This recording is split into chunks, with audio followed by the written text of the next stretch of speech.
రాజమండ్రి కల్తీ పాల వ్యవహారంపై ఏపీ వెటనరీ కౌన్సిల్ చైర్మన్ పారా లక్ష్మయ్య స్పందించారు. రోజు తాగే పాలల్లో రసాయనాలు కలిపితే ప్రజల ఆరోగ్యం ప్రమాదంలో పడుతుందని ఆందోళన వ్యక్తం చేశారు. అయితే ఆక్సిటోసిన్ ఇంజెక్షన్లు వాడడం వల్ల శారీరక సమస్యలు వస్తాయనే అంశంపై ఇంకా పరిశోధనలు జరుగుతున్నాయన్నారు పారా లక్ష్మయ్య.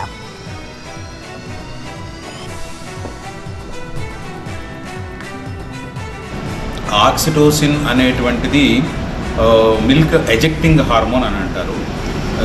సాధారణంగా దూడ చనిపోయినప్పుడు అలాంటి యానిమల్స్ పాలు తీసుకోవాలి కాబట్టి ఆక్సిటోసిన్ ఇంజెక్షన్స్ 1970s, 80s అట్లా ఇచ్చేవారు. ఆక్సిటోసిన్ ఇంజెక్షన్ ఇచ్చిన 75 సెకండ్లో దాని యొక్క యాక్షన్ అనేటువంటిది స్టార్ట్ అవుతుంది.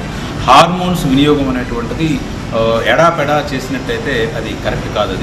ఇది ముఖ్యంగా ఆ పశువు ఏ పశువుకైతే చేశారో ఆ పశువు సంబంధించినటువంటి రిప్రొడక్టివ్ సిస్టాన్ని అది దెబ్బతీస్తుంది తప్ప అది మిల్క్లోకి వచ్చి తర్వాత దానివల్ల హ్యూమన్ బీయింగ్కి ఏం జరుగుతుంది అనేటువంటిది ఇంకా రీసెర్చ్ పూర్తి స్థాయిలో జరగవలసినటువంటి అవసరం ఉంది. మన రాష్ట్రంలో ఎక్కడైతే మిల్క్లో కానీ మీట్లో కానీ ఎగ్స్లో కానీ మనం మంచి పొజిషన్లో ఉన్నాము. మిల్క్ అనేటువంటిది అవైలబిలిటీ లేక దాన్ని సమకూర్చడం కోసం ఈరోజు కల్తీ చేస్తున్నారు అనేటువంటిది అది కరెక్ట్ కాదు.